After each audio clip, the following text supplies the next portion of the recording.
नमस्कार दोस्तों, GS global channel पर आपका हार्दिक स्वागत करते हैं। और आज है 17 दिसंबर 2022 और 17 दिसंबर 2022 के करंट अफेयर्स की एक नई सीरीज लेकर के आपके सामने एक बार फिर से हाजिर हैं हम लोग। और आज का करंट अफेयर्स का वीडियो हम लोग शुरू करें उससे पहले जिन्होंने हमारे YouTube चैनल जीएस ग्लोबल को सब्सक्राइब नहीं किया है वो हमारे चैनल को सब्सक्राइब करें, बेल आइकन को दबाएं ताकि उनके पास नए वीडियोज के नोटिफिकेशन पहुंचते रहें। हम स्टार्ट करते हैं आज का अपना करंट अफेयर्स का सेशन। और हमारा पहला क्वेश्चन है कि हाल ही में भारत का सबसे बड़ा तेल आपूर्तिकर्ता देश कौन बना है। मेरे प्यारे दोस्तों, अक्टूबर नवंबर के महीने में भारत का सबसे बड़ा तेल आपूर्तिकर्ता देश रशिया बना हुआ है, रूस बना हुआ है। ये बहुत ही महत्वपूर्ण खबर है। इससे पहले भारत का सबसे बड़ा तेल आपूर्तिकर्ता देश जो था वो सऊदी अरब था। मेरे प्यारे दोस्तों, आप लोगों को पता होगा कि रूस यूक्रेन जो संकट हुआ, रूस और यूक्रेन के बीच युद्ध चला, रूस को पूरे दुनिया ने अलग थलग कर दिया। लेकिन हमारा पुराना दोस्त रूस, जिसके साथ हम लोग कंधे से कंधा मिला करके खड़े रहे, और भारत ने रसिया से तेल खरीदा, तेल आपूर्ति की, जिससे रसिया का जो एक तरीके से हम कह सकते हैं अर्थव्यवस्था है वो धड़ाम से नहीं गिरी, वरना रशिया का बुरा हाल हो जाता। रूस एक ऐसा देश है जो आधा यूरोप महाद्वीप में है, आधा एशिया महाद्वीप में है। यूरेशिया कहा जाता है रशिया को। रशिया की राजधानी क्या है? तो रशिया की राजधानी है मॉस्को। और रशिया के इस समय रूस की राजधानी क्या है मेरे प्यारे दोस्तों? तो आप लोग याद रखिएगा, रूस की जो राजधानी है वो मॉस्को है। और रूस के इस समय राष्ट्रपति कौन है? तो मेरे प्यारे दोस्तों, रूस के राष्ट्रपति में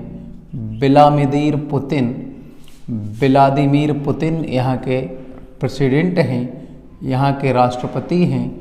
और यहाँ की मुद्रा क्या है? तो रूस की मुद्रा रूबल है।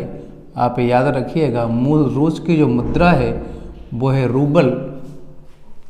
तो इसको आप याद रखिएगा। रूस बड़ा ही महत्वपूर्ण देश है, भारत का मित्र देश है। अगला क्वेश्चन है हमारा कि फीफा विश्व कप के इतिहास में अपने देश के लिए सबसे ज़्यादा गोल करने वाले लियोनेल मेसी किस देश के निवासी हैं? तो लियोनेल मेसी का नाम कौन नहीं जानता होगा। लियोनेल मेसी जो कि अर्जेंटीना के खिलाड़ी हैं। और अर्जेंटीना की राजधानी क्या है? तो अर्जेंटीना की राजधानी ब्यूनस आयर्स है। और अर्जेंटीना के खिलाड़ी हैं लियोनेल मेसी। और मेसी के द्वारा फीफा के इतिहास में अपने देश के लिए सबसे ज़्यादा गोल करने वाले खिलाड़ी के तौर पर जाना जाता है। इन्होंने सबसे ज़्यादा गोल किए हैं अपने देश के लिए। तो अर्जेंटीना के खिलाड़ी लियोनेल मेसी। अर्जेंटीना दक्षिण अमेरिका महाद्वीप में स्थित है, ये बात भी आप लोग याद रखिएगा।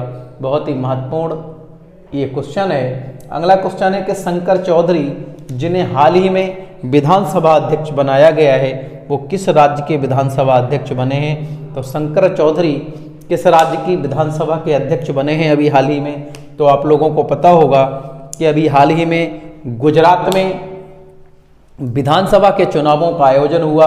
और विधानसभा के चुनाव में भारतीय जनता पार्टी एक बहुत सबसे बड़ी पार्टी के रूप में उभरी। 156 सीटें, 50% से अधिक मत, 182 विधानसभा वाली गुजरात की विधानसभा में 156 उम्मीदवार, 156 यानी कि एमएलए भारतीय जनता पार्टी के हैं। तो ये भी आप याद रखिएगा। अगला क्वेश्चन है हमारा कि सैटकॉम स्पेक्ट्रम की नीलामी करने वाला पहला देश कौन बना है? तो सैटकॉम स्पेक्ट्रम की नीलामी करने वाला पहला राज्य बना है भारत। भारत सैटकॉम स्पेक्ट्रम की नीलामी करने वाला पहला देश बना है। एनटीपीसी ने यानी नेशनल थर्मल पावर कॉरपोरेशन ने 150 मेगावाट और 90 मेगावाट की 2 देवीकोट सौर पीवी परियोजना की शुरुआत कहाँ की है?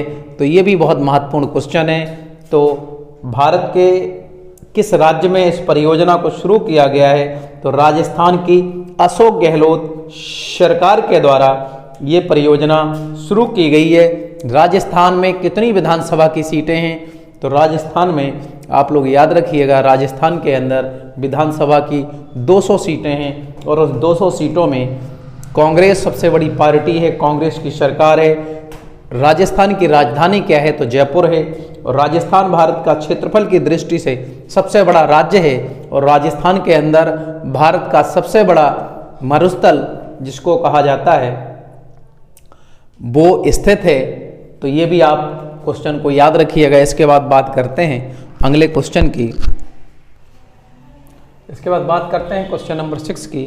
और क्वेश्चन नंबर 6 है कि हार्वर्ड यूनिवर्सिटी की पहली अश्वेत महिला अध्यक्ष कौन बनी है?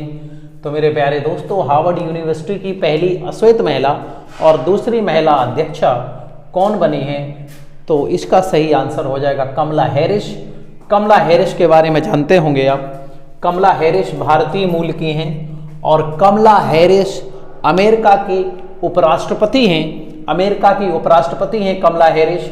और हार्वर्ड यूनिवर्सिटी किस देश का विश्वविद्यालय है? तो अमेरिका का विश्वविद्यालय है। और कमला हैरिस जो उपराष्ट्रपति हैं वो हार्वर्ड यूनिवर्सिटी की अश्वेत महिला अध्यक्षा बनाई गई हैं। आप लोगों को पता होगा अमेरिका की राजधानी क्या है? अमेरिका की राजधानी वाशिंगटन डीसी है। और अमेरिका के राष्ट्रपति कौन है? तो जो बाइडेन अमेरिका के राष्ट्रपति हैं, आप लोगों को पता भी होगा।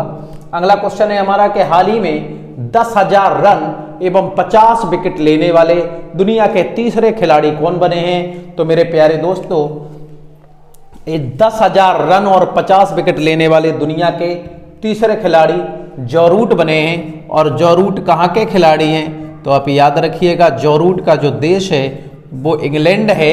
और इससे पहले ये कारनामा करने वाले 2 खिलाड़ी हैं। पहले का नाम है स्टीव बा और स्टीव बा कहाँ के हैं? तो आप जानते होंगे स्टीव बा ऑस्ट्रेलिया के हैं। और स्टीव बा के द्वारा यह कारनामा सबसे पहले किया गया। दूसरा कारनामा किसके द्वारा किया गया? तो जैक कालिस, आप लोग जानते होंगे जैक कालिस बड़ी महान खिलाड़ी थे अफ्रीका के। इनके द्वारा, साउथ अफ्रीका के खिलाड़ी थे, इनके द्वारा भी ये कारनामा कर दिखाया गया था।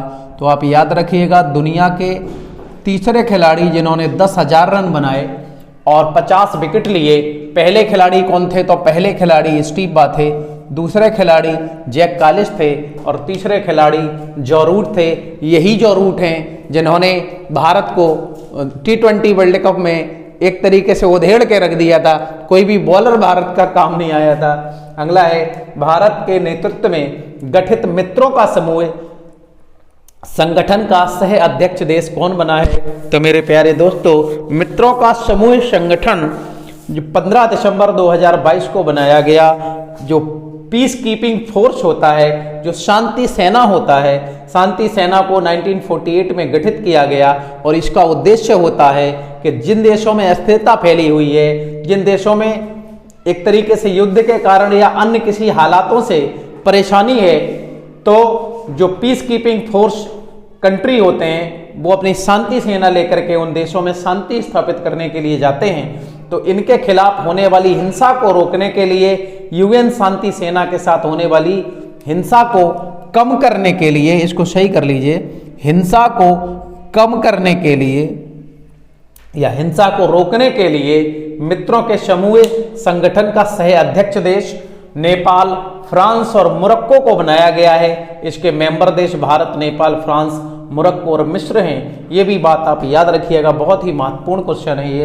अगला क्वेश्चन है हमारा कि गति शक्ति विश्वविद्यालय बड़ोदरा के प्रथम चांसलर नियुक्त किए गए हैं। तो भारत में एक ही गति शक्ति विश्वविद्यालय है जो बड़ोदरा गुजरात के अंदर स्थित है। और गति शक्ति विश्वविद्यालय किससे रिलेटेड है? तो आप याद रखिएगा, ये परिवहन से जुड़ा हुआ है, यानी परिवहन की गति को किस प्रकार से कंट्रोल और कोऑर्डिनेट किया जाए, इससे रिलेटेड है। तो भारत के रेल मंत्री अश्विनी वैष्णव अश्विनी वैष्णव जी को, जो भारत के वर्तमान रेल मंत्री हैं, इनको गति शक्ति विश्वविद्यालय बड़ोदरा का प्रथम चांसलर नियुक्त किया गया है। तो ये क्वेश्चन भी बहुत महत्वपूर्ण है, इस क्वेश्चन को आप याद रखिएगा। अगला क्वेश्चन है हमारा कि प्रशीमन आयोग ने जम्मू कश्मीर के लिए कितने विधानसभा क्षेत्र रखे हैं। तो जम्मू कश्मीर ने प्रशीमन आयोग के द्वारा जम्मू कश्मीर में 90 विधानसभा सीटें बनाए जाने का फैसला किया गया है। तो प्रशीमन आयोग जो जम्मू कश्मीर के लिए बनाया गया था, उस प्रशीमन आयोग की अध्यक्षा कौन थी। तो आप याद रखिएगा, रंजना प्रकाश देसाई की अध्यक्षता में जम्मू कश्मीर प्रशीमन आयोग का गठन किया गया था। और जम्मू कश्मीर की राजधानी क्या है, तो श्रीनगर है। और जम्मू कश्मीर के इस समय उपराज्यपाल कौन है, मनोज सिन्हा जी हैं। तो आप याद रखिएगा, जम्मू कश्मीर में 90 विधानसभा की सीटें होंगी, ऐसा फैसला प्रशीमन आयोग ने रंजना प्रकाश देसाई की अध्यक्षता में लिया है। तो इसके साथ ही आज का जो करंट अफेयर्स का सेशन है वो हमारा यहीं पर पूर्ण होता है।